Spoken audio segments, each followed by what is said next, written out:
estos aparatos, entiendo yo que los deben calibrar uno por uno, y cada uno termina con un valor ligeramente diferente que el otro. ¿Me explico?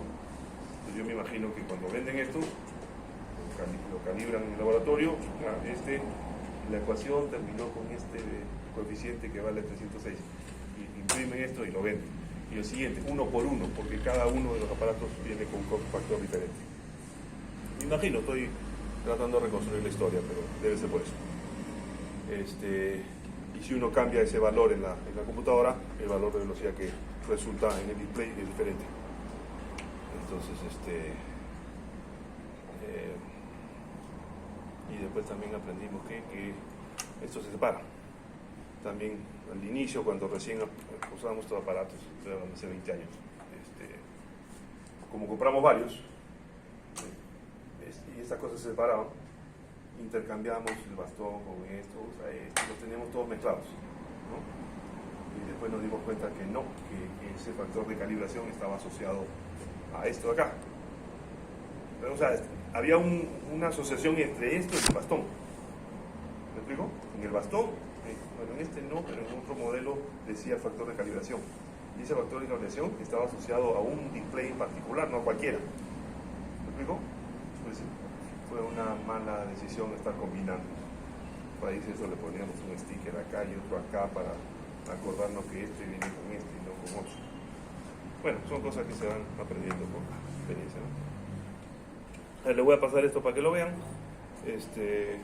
Vean la hélice. Esto, en teoría, si funcionase, aún con el aire, marcaría aquí, porque lo que interesa es la velocidad a la que se mueve la hélice.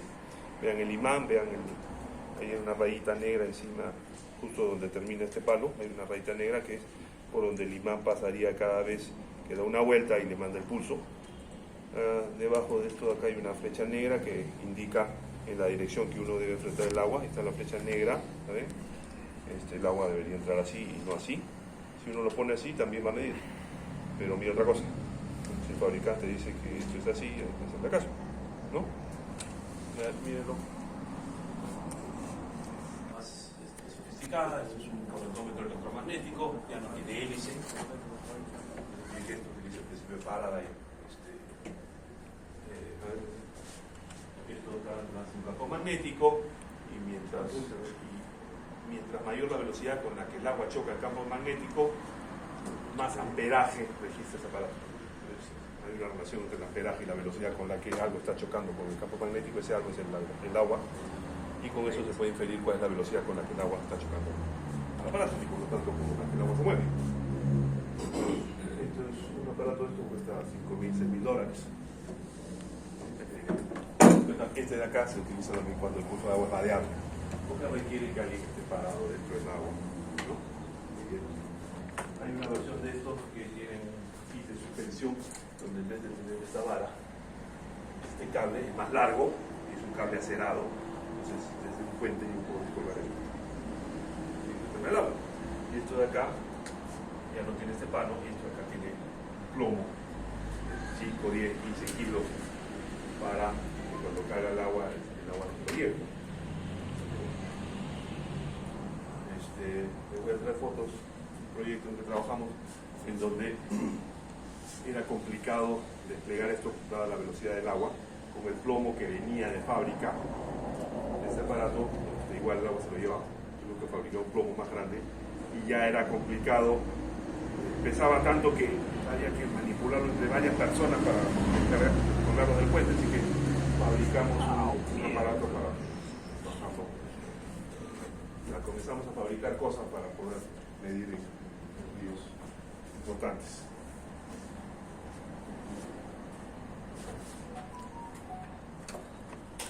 Este es otro tipo de correntómetro. Este es un ADCP, pero pequeño. Este solamente mide velocidades, no mide secciones, no mide el área. Un aparato de esto debe costar también $5,000, $6,000.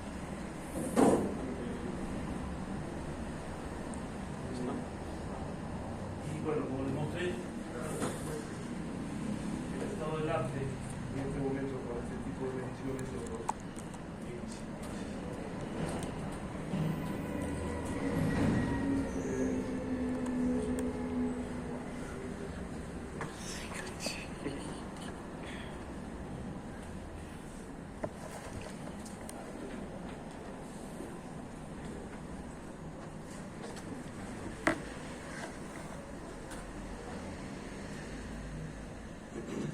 Esto de acá se utiliza para estudios oceanográficos, ríos caudalosos.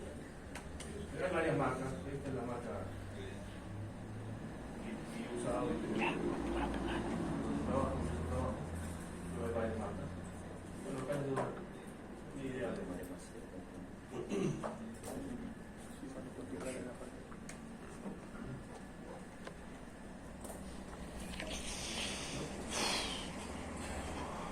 Cada color representa una velocidad. Una misma vertical.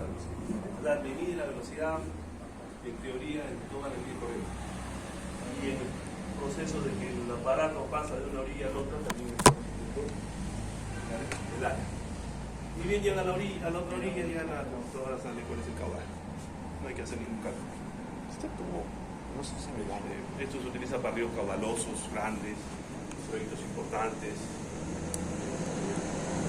La primera vez que trabajé con esto, hace como 12, 15 años, fue para un proyecto que nos habían contratado para hacer el estudio hidráulico de una central hidroeléctrica. Entonces ahí no, esa cosa no sirve para nada. Y lo tuvimos que comprar. Sabíamos que existía, nunca lo habíamos usado, tuvimos que comprarlo. Donde trabajamos nadie nunca lo había usado, así que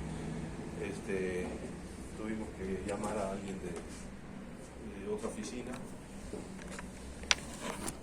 Nos contactamos a alguien de la oficina de Canadá que sí sabían usarlo y que vienen a explicarnos una semana a que nos enseñen cómo usarlo. Fuimos a un río, era en las nacientes del río Marañón. Fue bastante retador y complicado, varios ríos de la selva, en la ceja de selva.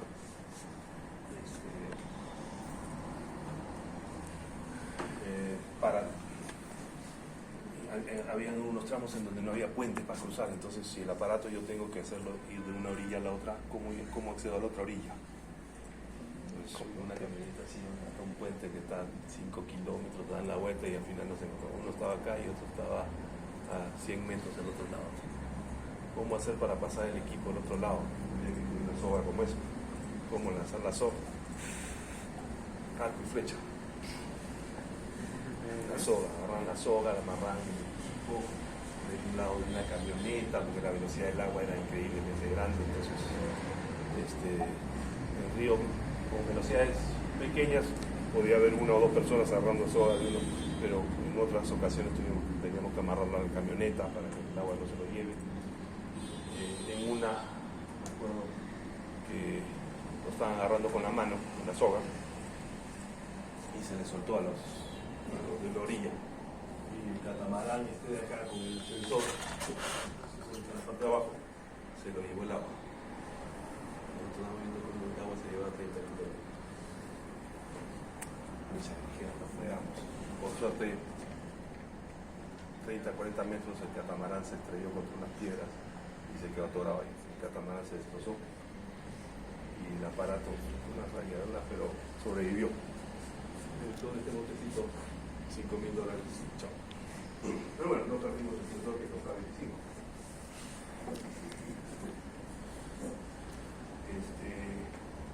Bueno, y cuando es imposible eso de poder tirar con una soga de una orilla a la otra, eso es imposible, por ejemplo, si quieren medir pues, en el Amazonas.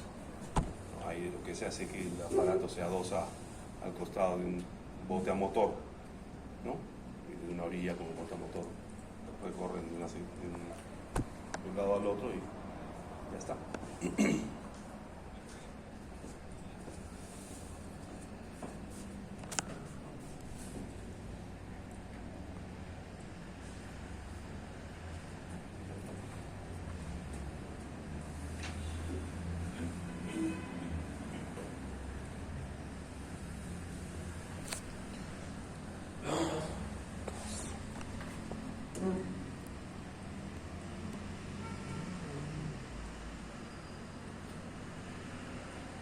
Hay otros métodos que, bueno, ya no son parte del curso, pero hay métodos más sofisticados para medir caudales, que no requieren de aparatos como ese, no requieren de esta fórmula.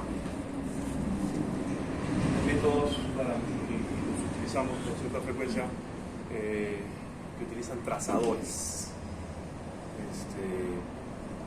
trazador más común y más fácil y barato es sal de cocina. Yo tirando sal de cocina al agua, y cuando yo echo sal a un cuerpo de agua, la conductividad eléctrica del agua cambia. Dependiendo de si echo más o menos sal, la conductividad eléctrica cambia más o menos.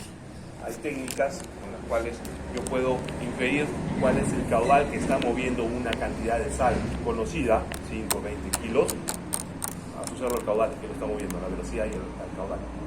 Entonces, muchos proyectos lo que hacemos en medio caudal es utilizar sal, 5, 10, 20 kilos, tenemos que caudal asociado, midiendo la conductividad eléctrica para que esté para ello, puedo inferir más allá de la clase de este curso, cuál es el caudal que está usando ahí. No me interesa para nada cuál es el área. Ese método usa esta fórmula. Y eso lo utilizamos en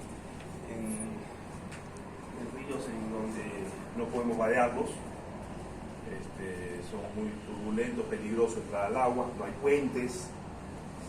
Y, por ejemplo, imagínense que la sección de un río será muy irregular, muchas piedras. ¿Sí?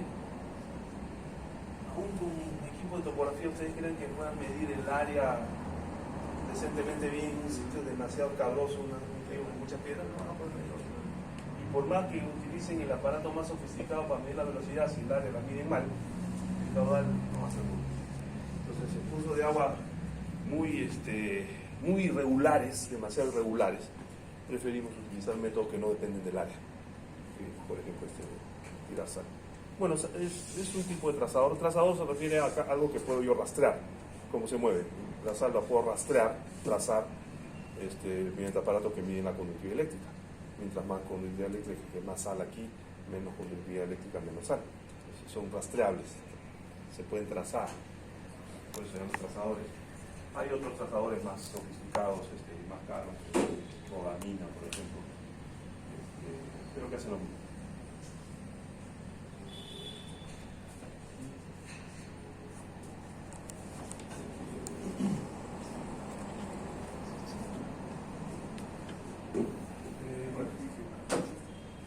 ¿Qué más?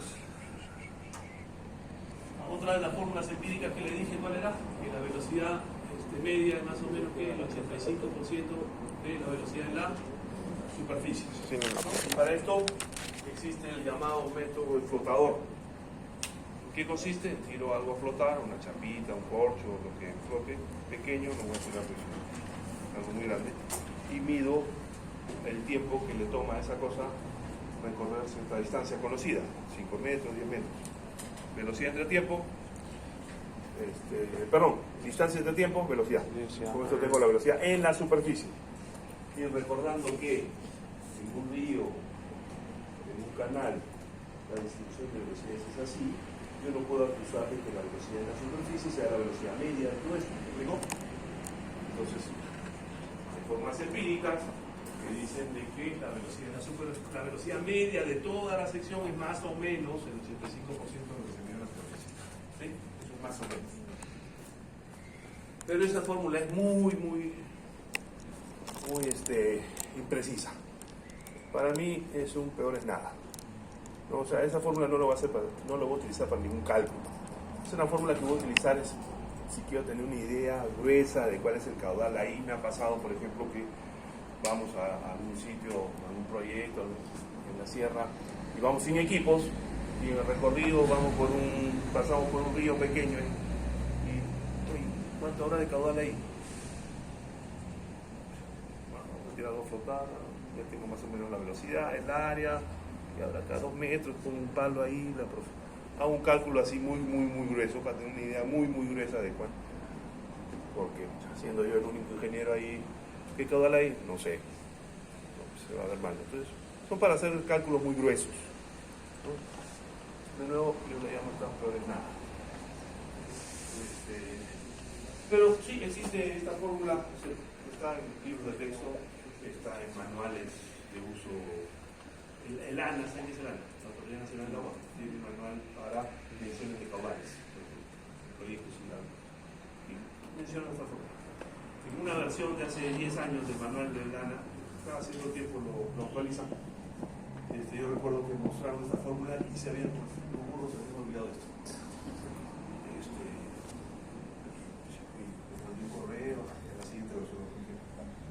Claro, decían que lo hacía media igual a la superficie. Pero bueno, ya no está así en la última versión. ¿Alguien falta ver esto?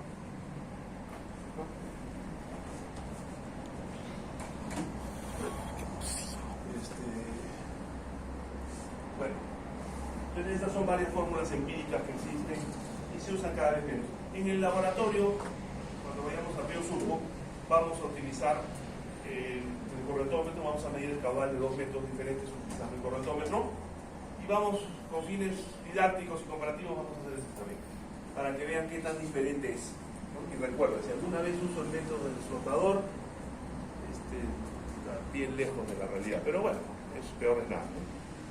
Vamos a hacer el método del flotador también.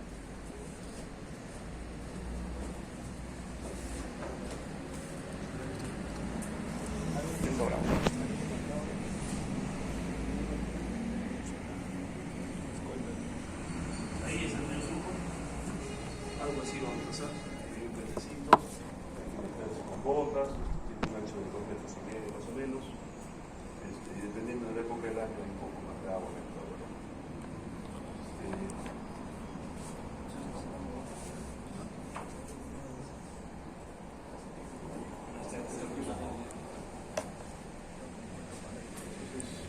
Profesor, ¿ese río dónde nace? El Rímac.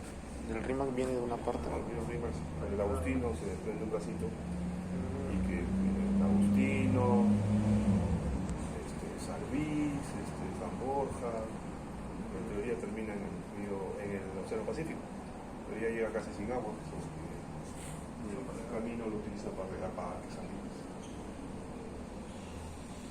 ¿No? Más cerca al Agustino hay más agua. Sería más interesante ir ahí, pero seguro que nos asalta el señor Tortequito.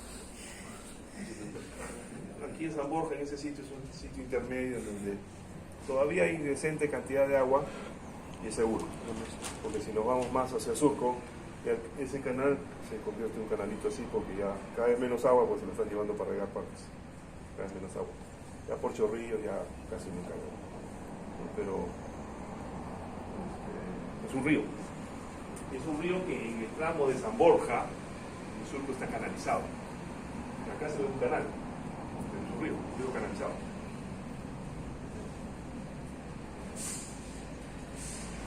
De hecho hay una junta de regantes del río Surco, una página web que dice junta de regantes del río Surco. Entre ellos deciden cómo se reparten el agua para regar. Antes de San Luis no todo está urbanizado, pero utilizan poco del agua para regar algunas tierras para cultivos y para parques. O sea, hay una junta regante. Yo antes de ir al río Surco siempre llamo a contacto en la junta de regantes y les pregunto sobre sus planes del río la siguiente semana para no darnos la sorpresa de que vamos y no hay agua. Ya me pasó una vez, fuimos y no había agua, estaban regando. Y lo llamo y ¿cuándo van a regar? O ¿cuándo me sugiere que vaya, que va a haber agua? Mira, anda el martes y el jueves, o el sábado, y me dice cuándo me sugiere que vaya.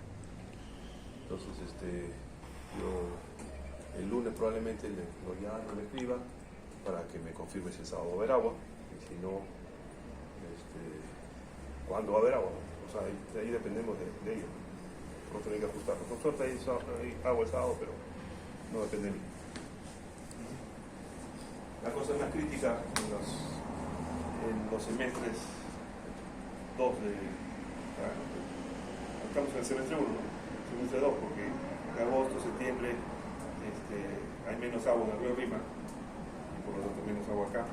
Y aquí a veces hay muy poquita agua. Porque ahora estamos en la época en donde hay lluvias, ahora vamos a encontrar una decente cantidad de agua, tan decente que a veces algunos alumnos le dan miedo entrar al agua porque se los llevan, o sea, los empuja. Entonces vamos a quitar el puente para que agarrando el puente puede venir porque le da miedo. No, bueno, el agua no sido capaz de destruir.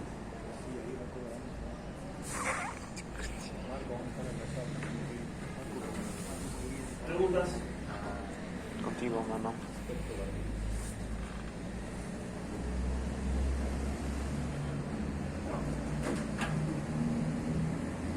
Bueno, fórmulas experimentales. Ya hablamos de empíricas, ya hablamos de analíticas, ya hablamos de empíricas y varias. Fórmulas experimentales.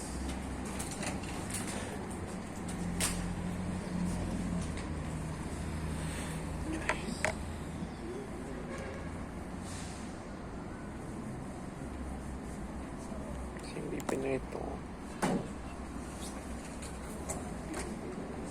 La fórmula experimental más conocida, la que vamos a hacer uso en el curso y la que se utiliza desde hace más de 100 años, es la fórmula de Manning. ¿De quién? Uy, como la era el hielo. La fórmula de Manning. Es un físico inglés, Robert Manning, hace más de 100 años, 1896, por ahí, fines de 1800, publicó un libro donde, habiendo hecho experimentos, una fórmula experimental, se dio cuenta de algo. Bueno, él sabía que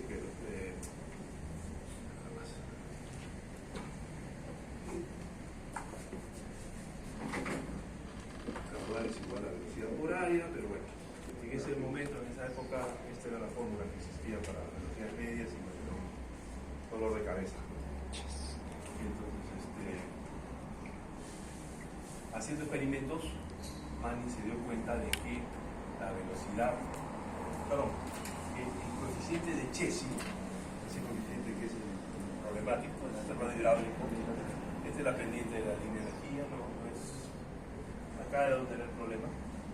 Se dio cuenta que este coeficiente era más o menos el radio hidráulico entre un factor, un número, que dependía de qué tan rugosa era la superficie que estaba en contacto con el agua.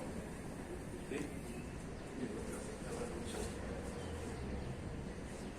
Que dependía de qué tan rugosa era la superficie. Haciendo experimentos se dio cuenta de eso. Vamos a describir los experimentos. Y entonces dijo, oye, entonces en vez de usar estas cosas, vamos a usar esto. Entonces, eso de acá, primero acá, velocidad es, en vez del coeficiente, tenemos esto, Mediciones correspondientes. ¿no? Y de acá, la se puede simplificar, y ahí sale R a la 2/3, por ese F a la 1/2, ¿sí? Y esa es la ecuación de Manning para la velocidad media. ¿Sí? Que depende de un factor que depende de la rugosidad de la superficie. La rugosidad del canal, la rugosidad del río, la rugosidad del moviendo la. Es decir, la fórmula de Manning nació de qué fórmula? Y por eso la importancia de saber el origen de Manning. Nació de Chesi. ¿Sí? Y esa es la fórmula experimental que se viene utilizando en los últimos 100 y pico años. ¿Ah? R es el radio. Y N es el coeficiente de rugosidad Manning. El coeficiente de rugosidad de Manning.